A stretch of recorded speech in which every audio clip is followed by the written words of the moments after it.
Hello friends, আমার channel town Barbies লাইফস্টাইলে তোমাদের সকলকে স্বাগত। আমি আবারও চলে এসেছি নতুন আর মজাদার একটা গল্প নিয়ে। তোমরা তো এখানে দেখতেই পাচ্ছ নিহা রান্নাঘরে রান্নাবান্না করতে ব্যস্ত। তাহলে চলো দেখে নিই আজকের গল্পতে কী কী হতে চলেছে। হ্যাঁ গো বড় বৌমা, তোমার রান্নাবান্না কত দূর? তাড়াতাড়ি রান্নাবান্নাটা সেরে ফেলো। মেঘা আসবে, আবার ওদিকে ছোট বৌমার মা আসবে, তারপরে তো তোমাকে আবার বাজারেও যেতে হবে। তাড়াতাড়ি রান্নাটা সেরে ফেলো বৌমা। হ্যাঁ মা, এই তো তাড়াতাড়ি করছি। সেই কোন সকাল থেকে রান্নাঘরে আমি এসেছি রান্না করার জন্য। কতগুলো পদ রান্না করছি, আসলে একটু দেরি হচ্ছে রান্না করতে। অনেক কিছু রান্না করব ভাবছি তো, তাই মা ভাবছি কি আমি না বাজারে যেতে পারবো না মনে হয়। বর্ষায় বরং যাক রাধাকে নিয়ে, আর আমি বরং বাদবাকি জিনিসগুলো পরে গিয়ে নিয়ে আসবো। বড় বৌদি, ও বড় বৌদি, কি গো তোমার রান্না বান্না হলো? এ বাবা, তুমি তো এখনো রেডি হওনি দেখছি। চলো গো, বাজারে যেতে হবে তো, আবার বাজার থেকে তাড়াতাড়ি ফিরতে হবে, মেঘাদিরা চলে আসবে তো। না বর্ষা, দেখো না এখনো রান্না বান্না আমার কমপ্লিটই হয়নি। সকাল থেকে করছি কিন্তু তাও এখনো শেষ করতে পারিনি। শোনো না, আমি বলছি কি তুমি না রাধাকে নিয়ে বরং এখন যাও। তুমি শাড়িটা অন্তত পছন্দ করে নিয়ে এসো, কারণ শাড়িটা যদি তুমি আগে নিয়ে এসো তাহলে সেটার ফলস পিকো ব্লাউজ এগুলো তো করতে একটু সময় লাগবে। তুমি, তোমার চয়েস তো ভীষণই ভালো বর্ষা, আমরা সবাই জানি। তুমি একটু ওই শাড়িটা পছন্দ করে নিয়ে এসো যেটা দিয়া পরবে সাধের সময়, তো সেটা পছন্দ করে নিয়ে এসো। আর বাদবাকিগুলো আমরা সন্ধ্যাবেলা সবাই মিলে একসাথে গিয়ে নিয়ে আসবো। ও বাবা, বৌদি তুমি যাবে না? তাহলে আমি একা একা গিয়ে কি পছন্দ করতে পারবো? বৌদি কি শাড়ি যে পরবে বুঝতে পারছি না তো, কেমন শাড়ি পরে স্বাদ খেতে হয়। তুমি গেলে ভালো হতো বড় বৌদি। আরে এই বর্ষা, শোন, বড় বৌমার তো এখনো অনেক কাজ বাকি, আমি তো দেখছি রান্না বান্না করছে, এখনো তো শেষ হয়নি। তারপরে আবার আকাশ আসবে, ওকে খেতে দিতে হবে। শোন, এক কাজ কর, বড় বৌমা ঠিকই বলেছে, তুই এখন বরং রাধার সাথে যা। আমি তো তোকে বলেই দিয়েছি কেমন শাড়ি কিনতে হবে।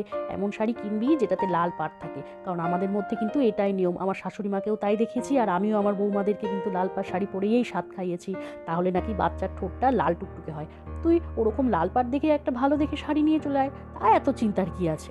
এই তো, মা তো তাহলে বলেই দিল। তাহলে বর্ষা তুমি এত চিন্তা করছো কেন? শোনো, একটা সুন্দর চওড়া দেখে লাল পাড় শাড়ি নেবে। আর তোমার চয়েস তো খুবই ভালো, আমরা সবাই জানি। ব্যাস তাহলেই হয়ে গেল। শাড়িটা আগে নিয়ে এসো, শাড়িটা আনলে তাহলে ফলস পিকো আর ব্লাউজটা বানাতে দিয়ে দেবো। তাহলে ও সাদের দিন সেটা পরে বসে খেতে পারবে। যাও যাও, তুমি আর দেরি করো না, তুমি রাধাকে নিয়ে চলে যাও বাজারে, আর বাদবাকিগুলো আমরা সন্ধ্যাবেলা করে নেবো। হ্যাঁ বৌদি, আমি তো তাড়াতাড়ি গিয়ে তাড়াতাড়ি আসতে চাইছি, কারণ মেঘাদি চলে আসবে, তো মেঘাদির সাথে আজকে প্রচুর গল্প, প্রচুর আড্ডা দেবো।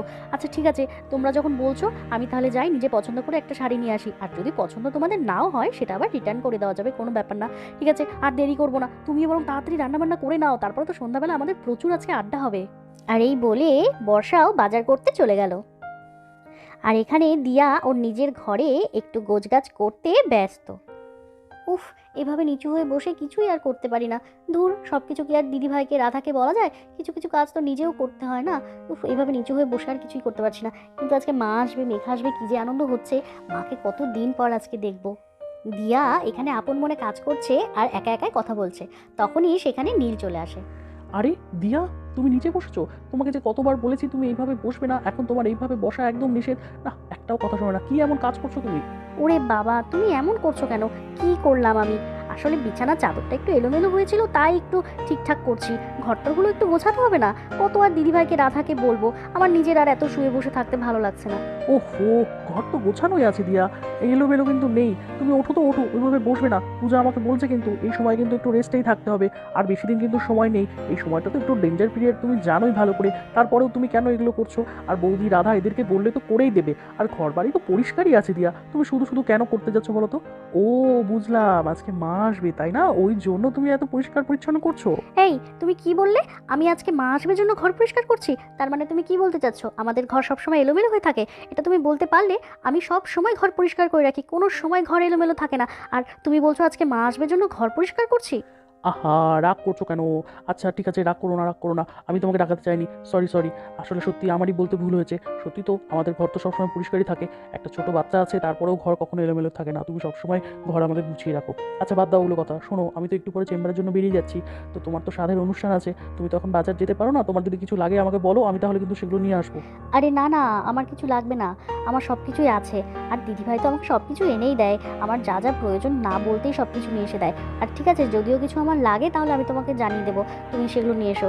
আর শোনো, তুমি বেরিয়ে যাবে যখন বলছো তাহলে খেয়ে দিয়ে কিন্তু যাবে, কারণ দিদিভাই কিন্তু রান্না হয়ে গেছে, না খেয়ে যাবে না। আর শোনো না, আজকে একটু তাড়াতাড়ি ফেরার চেষ্টা করো, মা আসবে, ওই জন্যই বলছি। হ্যাঁ হ্যাঁ, আমি খাওয়া দাওয়া করেই বেরোবো, না খেয়ে বেরোবো না। আর আমার আজকে বিকেল পর্যন্ত চেম্বার আছে। বিকেল পর্যন্ত চেম্বার হয়ে গেলে আমি তাড়াতাড়ি বাড়ি ফিরে আসবো। এই ধরো 5টার মধ্যে ফিরে আসবো, তারপরে এসে মায়ের সাথে দেখা হয়ে যাবে, রাতে গল্পও হবে। নীলার দিয়া তো ঘরে কথাই বলছিল, আর তখনই নেহা ওর বোন মেঘাকে নিয়ে ওদের ঘরে চলে আসে। নীল, দিয়া, তোরা ঘরেই আছিস? এই দেখ কে এসেছে, মেঘা চলে এসেছে রে। আর এসেই তো বলছে ছোট বৌদির সাথে দেখা করবো, তাই একবারে তোর ঘরে নিয়ে চলে এলাম। ওরে বাবা, এ আমি কাকে দেখছি? মেঘা, কি ব্যাপার তোমার? হ্যাঁ, সেই যে গেলে আর তো আমাদেরকে ভুলেই গেছো। কত আনন্দ, কত অনুষ্ঠান, সবকিছু আমরা পার করলাম তোমাকে ছেড়ে, কত মিস করেছি জানো। আর তুমি আমাদেরকে তো ভুলেই গেছো। ঠিক আছে, এই অনুষ্ঠানে যে এসছো সেটা দেখে খুব ভালো লাগছে, কিন্তু কি ব্যাপার, কাকু কাকিমা আসলো না? এবারও ওনারা এলেন না? ওনাদেরকে সাথে করে নিয়ে আসতে পারতে। আরে মেঘা, তুমি চলে এসেছো, ইস কি যে ভালো লাগছে তোমাকে দেখে। ও বাবা, তুমি তো আরো মিষ্টি দেখতে হয়ে গেছে গো। এসো এসো, বসো এখানে, খুব ভালো লাগছে তোমাকে দেখে। কিন্তু দিদিভাই, কি ব্যাপার, এবারও কাকু কাকিমা এলেন না? ইস, ওনারা এলে কত ভালো লাগতো, কতদিন দেখি না ওনাদেরকেও। আর বলো না ছোট বৌদি, ছোটদা ভাই, এবারও আমাকে একাই আসতে হলো গো। মা বাবা এবারও আসতে পারলো না। মায়ের খুব আসার ইচ্ছা ছিল, আসলে বাবার শরীরটা তো ভালো না, ওই জন্য মা কি করে বাবাকে ফেলে আসে বলো তো। আর আমিও কিন্তু মা বাবাকে ছেড়ে আসতে পারিনি, জানোই তো আমি বাড়িতে সব, আমি ছাড়া মা বাবার আর কেউ নেই ওখানে দেখার মতো, তাই আমিও ওনাদেরকে ছেড়ে আসতে পারি না। তো শোনো না, আমিও তোমাদেরকে খুব মিস করেছি। আচ্ছা ছোট বৌদি, তোমার কি ব্যাপার বলো, তুমি কেমন আছো? আচ্ছা শোনো, এবার তাহলে তোমরা সবাই মিলে এখানে বসে একটু গল্প করো। আমার তো আবার দেরি হয়ে যাচ্ছে, আমাকে চেম্বারের জন্য বেরোতে হবে। আমি বরং তাড়াতাড়ি যাই, আবার তাড়াতাড়ি ফিরে আসতে হবে। তো রাতে সবাই মিলে আবার আজকে একটু জমিয়ে বেশ গল্প আড্ডা এগুলো তো হবে। এই বলে নীল তো সেখান থেকে চলে গেল, আর তারপর নেহা, দিয়া আর মেঘা মিলে আবার সেই ঘরে বসে গল্প করতে শুরু করলো। তারপর বলো ছোট বৌদি, কেমন আছো? তোমাকেই তো স্পেশালি দেখতে এলাম, কিন্তু তোমাকে অনেকটা রোগা লাগছে গো, তোমার চেহারাটা কিন্তু খুব খারাপ হয়ে গেছে, তুমি নিশ্চয়ই খাওয়া দাওয়া করছো না। আর বলিস না মেঘা, এই কথা ওকে কে বোঝাবে, আমরা সবাই ওকে বলছি যে একটু বেশি বেশি করে খেতে হবে, চেহারাটা ওর কত খারাপ হয়ে যাচ্ছে, কে কার কথা শোনে। এই সময় কত বেশি বেশি পুষ্টিকর খাবার খেতে হয়, কারণ এখন তো দুটো মানুষ না, ও খাবে, এবার ওর ভেতরে যে আরেকটা প্রাণ বড় হচ্ছে, সেও তো ওখান থেকে পুষ্টিটা নেবে। কিন্তু না, কি জানি, হয়তো আমার রান্নাটা পছন্দ হয় না, সেই জন্যই খেতে চায় না। ও তাই নাকি দিদি ভাই, তোমার রান্না ছাড়া আমি আর কার রান্না খাই গো? হ্যাঁ, যেটাই রান্না করছো সেটাই আমি চেটেপুটে খেয়ে নিচ্ছি। হ্যাঁ, মাঝখানে কিছুদিন আমি খেতে পারিনি, কিন্তু এখন তো দিব্যি খাচ্ছি গো। তোমার রান্না ছাড়া আর কার রান্না খাই? খালি বাজে কথা বললেই হলো। দেখেছো তো মেঘা, দিদিভাই কী সব উল্টোপাল্টা কথা বলে। তুমিও কিন্তু জানো যে দিদিভাই কত ভালো রান্না করে, দিদিভাইয়ের মতো রান্না কিন্তু আমরা কেউ করতে পারি না, তাও উল্টোপাল্টা কথা বলছে। দিদিভাইয়ের রান্নাই শুধু আমি চেটেপুটে খাই, আর কারো রান্না আমি খেতেই পারি না। আচ্ছা শোনো, তোমার কি খবর বলো তো, তুমি কেমন আছো বলো? সব কিছু ঠিক আছে তো? বাড়ির সবাই ভালো আছে তো? হ্যাঁ ছোট বৌদি, বাড়ির সবাই ভালোই আছে। আসলে আমি একটু সময় কম পাই, নতুন চাকরিতে ঢুকেছি, তোমরা তো জানোই। আগে তো চাকরিটা ছিল না, তাই এখানে এসে থাকতে পারতাম, কিন্তু এখন নতুন নতুন চাকরিতে ঢুকেছি, সেখানে কি আর বেশি বাদ দেওয়া যায় বলো তো? তো ছুটিই পাই না, ওখানে প্রচণ্ড কাজের প্রেশার। তো আমার খুব এখানে আসতে ইচ্ছে করতো, কিন্তু আসতে পারতাম না।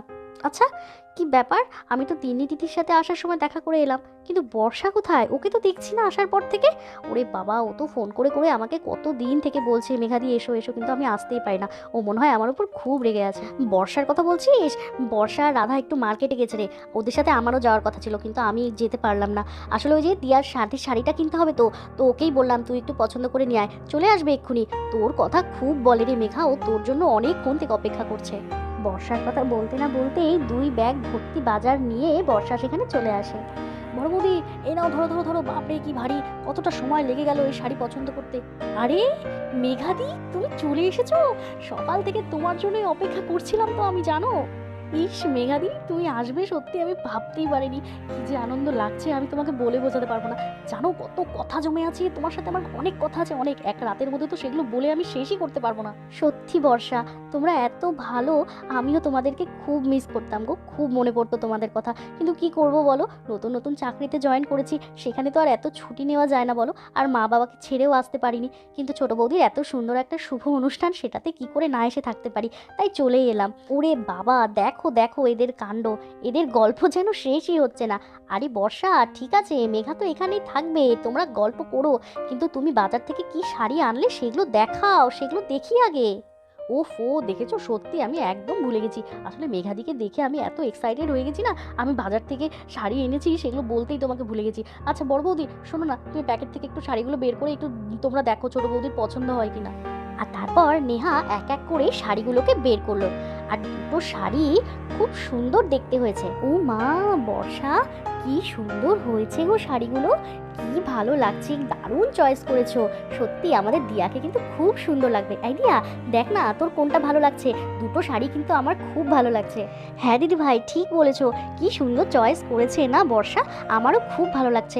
কিন্তু এখানে দুটো শাড়ি আছে তো আমি কোনটা নেব বুঝতে পারছি না, দুটোই তো খুব সুন্দর। যাক বাবা, শাড়িগুলো যে তোমাদের পছন্দ হয়েছে এই বিশাল। আমি প্রচণ্ড টেনশনে ছিলাম যে আমার চয়েস করা শাড়ি তোমাদের পছন্দ হবে কি না। আচ্ছা শোনো, এই যে লাল পাড় শাড়িটা দেখছো, এটা কিন্তু ছোট বৌদির স্বাদের সময় এটা পরবে। আর এই রানী কালার শাড়িটা এটা বড় বৌদির। মা আমাকে দুটো শাড়ি আনতে বলেছিল, তাই আমি এনেছি। ও ফো বর্ষা, তুমি যে কি করো না, মাও পারে, একবার আমাকে বলতে পারতে তোমরা। আমার কত শাড়ি সেগুলোই পরা হয় না। আর শোনো, এই দিয়া শাড়িটা থাক, তুমি আমার শাড়িটা ফেরত দিয়ে দাও। দিয়াকে নতুন শাড়ি পরতে হবে, আমার কি দরকার বলো তো, সত্যি কি যে করো। ও দিদি ভাই, এরকম করছো কেন গো? মায়ের হয়তো শখ হয়েছে আমাদের দুজনকে দুটো নতুন শাড়ি দেবে। থাক না, বর্ষা পছন্দ করে এনেছে, তুমিও নতুন শাড়ি পরবে, আমিও নতুন শাড়ি পরবো। না না, কোনো ফেরত দেওয়া হবে না। আমি কিছু জানি না, মা আমাকে বারবার করে বলে দিয়েছে যে দুজনের জন্য দুটো শাড়ি নিয়ে আসতে, আর বলেছে যে ছোট বৌদির শাড়িটা যেন একটু লাল পাড় হয়। তো আমি সেই মতো করে পছন্দ করে নিয়ে এসেছি। তোমাদের যদি পছন্দ না হয় তাহলে আমাকে বলো, আমি তাহলে রিটার্ন করে অন্য কিছু নিয়ে আসবো। আর শোনো না বৌদি, বলছি যে মেঘাদিকে ঘরে নিয়ে যাই, মেঘাদি একটু ঘরে গিয়ে ফ্রেশ হোক, আর আমরা তারপরে একটু গল্প গুজব করি। না না বর্ষা, শাড়ি ফেরত দিতে হবে না, আমাদের খুব পছন্দ হয়েছে। আচ্ছা ঠিক আছে, তুমি বরং মেঘাকে নিয়ে ঘরে যাও, মেঘা ওখানে গিয়ে একটু ফ্রেশ হয়নি, আমি তারপরে ওর খাবার তো ওই ঘরেই নিয়ে যাচ্ছি, তোমরা বরং যাও, ঘরে যাও। আর তারপর বর্ষা আর মেঘা সেখান থেকে চলে গেল। শাড়িটা কিন্তু দারুণ হয়েছে, তাই না বল দিয়া? ইস, বর্ষার কিন্তু চয়েস আছে, দেখ পাটটা কি সুন্দর চড়া, খুব সুন্দর দেখতে লাগছে। আচ্ছা শোন, এটা না আমি আজকেই ফলস পিকো আর ব্লাউজটা বানাতে দিয়ে আসবো, না হলে তো আবার কালকে তুই এটা পরতে পারবি না। তাড়াতাড়ি যদি বানিয়ে দেয় তাহলে এটা কালকের মতো রেডি হয়ে যাবে, এটা পরেই তো তোকে খেতে বসতে হবে। আচ্ছা দিদি ভাই, আমার শাড়িটা যখন নিয়ে যাবে তখন কিন্তু তোমার শাড়িটাও নিয়ে যাবে, তোমারটাও কিন্তু সব কিছু ঠিকঠাক করে নেবে। কালকে কিন্তু তুমিও এই শাড়িটাই পরবে, তোমাকে এই রঙটা খুব ভালো লাগে। বড় বৌমা, ছোট বৌমা, এই দেখো কে এসেছে। ছোট বৌমা, এই দেখো তোমার মা এসেছে গো, একবারে তোমার ঘরেই নিয়ে চলে এলাম। কতটা দূর জার্নি করে এসেছেন, নাও নাও, ওনাকে কি দাঁড় করিয়ে রাখবে, বসতে দাও। আরে মাসিমা, আপনি এসেছেন, আসুন এখানে বসুন, দাঁড়িয়ে আছেন কেন? মা, তুমি এসেছো, এই কতদিন পর দেখলাম। তুমি কেমন আছো মা, ঠিক আছে তো শরীর? আমি ঠিক আছি রে মা, এই তো চলছে। কিন্তু তোর কি খবর? ইস, চোখ মুখটা কেমন শুকিয়ে গেছে, নিশ্চয়ই খাওয়া দাওয়া করছিস না না? ইস, এরকম করলে হবে বলতো? চেহারাটা কতটা খারাপ হয়ে গেছে, এখন তো খাওয়া দাওয়া করতে হবে ঠিক করে। তাহলে বন্ধুরা, তোমরা তো এখানে দেখতেই পেলে দিয়ার সাধের অনুষ্ঠানের জন্য কিন্তু ওদের বাড়িতে এক এক করে সমস্ত লোকজন আসতে শুরু করে দিয়েছে। তাহলে আজকের মতো আমরা গল্পটা এখানে শেষ করছি। আগামী পর্বতে কিন্তু দুর্দান্ত একটা স্বাদের পর্ব আসতে চলেছে, তোমরা কিন্তু দেখতে কেউ মিস করো না। তাহলে আজকের মতো তোমরা ভালো থেকো, সুস্থ থেকো, সাবধানে থেকো, টাটা।